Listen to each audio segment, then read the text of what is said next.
नमस्कार।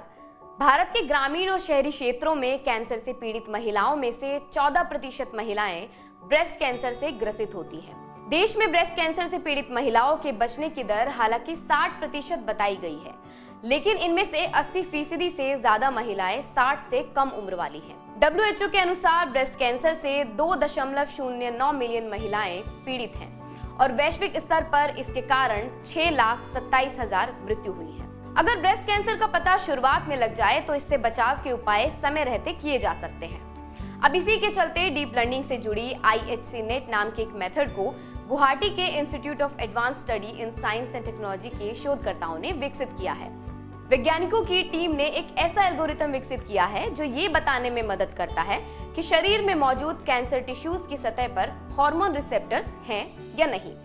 आसान भाषा में समझे तो कैंसर टिश्यूज को उनके तल पर हार्मोन के बीच आखिर क्या कड़ी जुड़ी हुई है, ये मेथड इसे समझने में मदद करेगा। इसकी खोज डॉक्टर लीपी बी महंता और उनकी टीम ने कैंसर के बारे में गहन अध्ययन करने वाले एक प्रमुख संस्थान बी बोरुआ कैंसर संस्थान के चिकित्सकों के सहयोग से की है। सुनिए डॉक्टर लीपी बी महंता ने क्या कहा। So this is not early screening. This is for patients who are already in some stage of breast cancer. So now we have to treat them. You have to give them chemotherapy. You have to give them that is not the only thing. They are also given medicines. So if it is in the early stages and if you have got very high gestarin, it means what? That you will quickly, since this gestarin is, it is inhibiting, it is increasing the chances of breast cancer. Your proliferation will be higher. Now I'm in my first stage, but I have got high ER. So what happens is that very quickly my cancer will increase. So I will have to be given medicines which will, affect that ER or the PR so that it will be decreased. So what will happen? That means now my cancer growth will be, lesser. At least it will be checked. So that is what happens. It is basically for cancer patients or already diagnosed cancer patients. So it is going to help the clinicians in doing the prognosis. Prognosis matlab, it's not diagnosis. It means that afterwards how we are going to treat that patient. Deep learning is a type of, it is a certain part of artificial intelligence technique. Okay, so in artificial intelligence technique, what is done is that, suppose I want to identify you as a girl. Okay, so what I will do is that I will try to, a small baby is doing some, artificial intelligence, under artificial intelligence umbrella, we call it machine learning. Machine learning is something to do with human learning also. So how does a small baby understand that this is a girl and this is a boy, this is a cat or this is a dog, something like that, is it not? So he or she sees many girls and he sees many boys. So slowly he understands, okay, these are the features of a girl or a woman and these are the features of a boy or a man.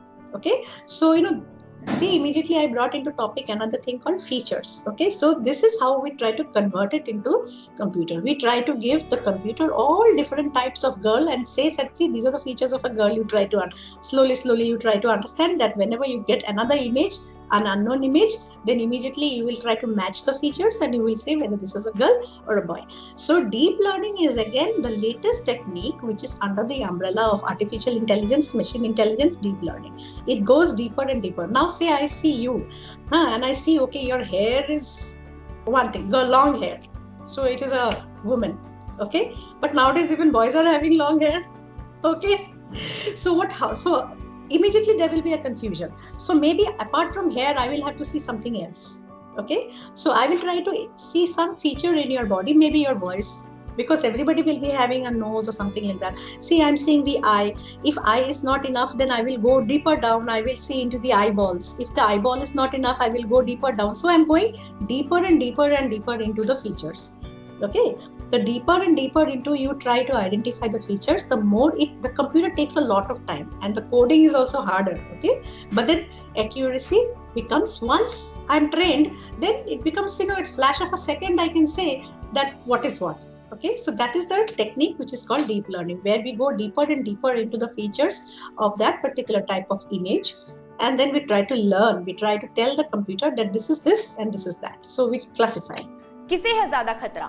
National health portal के अनुसार वे महिलाएं जिनका कोई पारिवारिक इतिहास हो, जैसे जिनकी माता या बहन को ब्रेस्ट कैंसर था, उनमें ब्रेस्ट कैंसर विकसित होने का जोखिम अधिक होता है। ब्रेस्ट में गांठ, जिन महिलाओं में विशेष तरह की ब्रेस्ट में गांठ होती है, लेकिन बाद में इस तरह की गांठ के कैंसर में विकसित होने की संभावना होती है। उम्र, महिलाओं में उम्र बढ़ने के साथ साथ स्तन कैंसर विकसित होने का खतरा अधिक हो जाता है। डाइट और लाइफस्टाइल को भी एक वजह मानी जाती है। धूम्रपान, ज्यादा फैट वाला खाना और अल्कोहल लेने वाली महिलाओं में ब्रेस्ट कैंसर होने का खतरा अधिक होता है। लगातार एक्सरे और सीटी स्कैन करवाने वाली महिलाओं में भी ब्रेस्ट कैंसर विकसित होने का खतरा होता है। अधिक वजन वाली महिलाओं और जिन महिलाओं को पीरियड समय से पहले या मेनोपॉज सामान्य की तुलना में बाद में होता है, उन महिलाओं में ब्रेस्ट कैंसर विकसित होने का खतरा अधिक होता है। तो ये थी इस मेथड से संबंधित सभी जानकारी। नए मुद्दे के साथ हम फिर से हाजिर होंगे। धन्यवाद।